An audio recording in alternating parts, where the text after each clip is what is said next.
માતાજી, મારું નામ છે અરવિંદ ભુવાજી, તાલુકો સરસ્વતી, જિલ્લો પાટણ, મુના ગામ. જે કોઈ કાલે વાત થઈ, આમાં વાત એવી છે હકીકતમાં કે જ્યારે એ લોકો આવ્યા ત્યારે હું ખાટલામાં સૂતો હતો. એ લોકો મારી જોડે આવ્યા એટલે મેં બે છોકરા હતા એમને કીધું કે અમને ખુરશી આલો, ચા પાણી કરાવો. પછી એમને મને અમુક પ્રશ્ન પૂછ્યા, બરોબર. એટલે મેં એ પ્રશ્નના જવાબ પણ એમને આપેલા છે.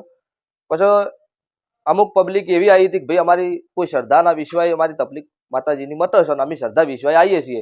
એટલે એમને અમુક પૂછ્યું ભાઈ તમારું આઈડી કાર્ડ અમને બતાવો. એટલે એમને કીધું કે ભાઈ અમારું આઈડી કાર્ડ નથી. એટલે એમને કીધું કે તો તમે ડાયરેક્ટ જે ઇન્ટરવ્યુ લીધું છે એ રાઈટ છે. એમાંથી પબ્લિકનો હોબાળો થયો.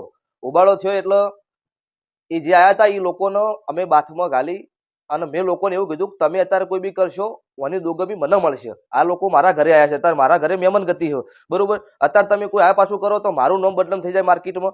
એટલે અત્યારે કોઈ વસ્તુ તમે કોઈ ચર્ચા કરશો નહીં. અમે હરુપાના પબ્લિક વધારે હતી, રવિવારનો દિવસ હતો એટલે એમને અમે બેહાડી અને પકડીને અંદર આ રૂમમાં લાયા. આ રૂમમાં અહીંયા બેહાડ્યા. મેં કોઈ સુખ શાંતિ અહીંયા બેહો, તમારે ચર્ચા કરવી હતી તો મને સુખ શાંતિ પર્સનલી રીતે પૂછવું હતું કે ભાઈ અમે આ પૂછતો તમને પૂછવા આવ્યા છીએ તો આપણે અંદર રૂમમાં જઈને તમને પૂછી કહો ને તમને હું જવાબ આપો. તમે પબ્લિક વચ્ચે પૂછ્યું, પબ્લિકે ઉબાળો કર્યો, એમાં કોઈ દોષ નથી મારો, બરોબર. અને એ ભાઈ એમનાથી પછી રાતે અમે મોડા સુધી હતા, મળ્યા અમને.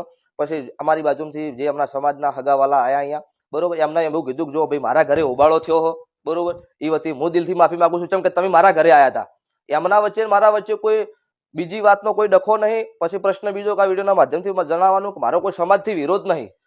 હરેક સમાજ મારા અહીંયા આવો છો, વિશ્વ અને શ્રદ્ધાથી કોમ થાય છે. પ્રશ્ન બીજો કે આ મીડિયાના માધ્યમથી જણાવું છું કે કોઈ જગ્યાએ અરવિંદ ભુવે ખોટું કર્યું હોય, કોઈના 50,000 લાખ રૂપિયા લઈને ગળું કાપી નાખ્યું હોય, એવું કોઈનું ખોટું કર્યું હોય તો એક બે પુરાવા મને આપજો. આપણે કાયદેસર આ વિડીયોના માધ્યમથી બંધ કરી દેવું. આપણે કોઈ ડફોળ બનાવવાના ધંધા આપણે માર્કેટમાં કર્યા નહીં, કરવા નહીં. અને જે કોઈ વાતનું રાતે અમે સમાધાન કરેલું છે. મેં એમને કહી દીધું કે ભાઈ જે કોઈ મારા ઘરે ઉબાળો છે એ વતી મેં માફી માંગેલી છે કે મારા ઘરે છે એટલે મારે માફી માંગવી પડે, બરોબર. પછી એમને બહાર જઈને જે કોઈ વિડીયો બનાવ્યો હોય એના મને ખબર નહીં. હું અહીંયા રૂમમાં બેઠો હતો ને એમને બહારથી જે કોઈ વિડીયો બનાવેલો છે અને અમારા મંત્રીના અમારો પરિવાર જેવો હતો એના લઈને આપણે માફી માંગીએ કે આપણો પરિવાર છે, એમને ખોટું ન લાગવું જોઈએ કે અરવિંદ ભુવાજી અમારા વિશે કોઈ વર્તન ન કર્યું. જય માતાજી, જય મેળવી.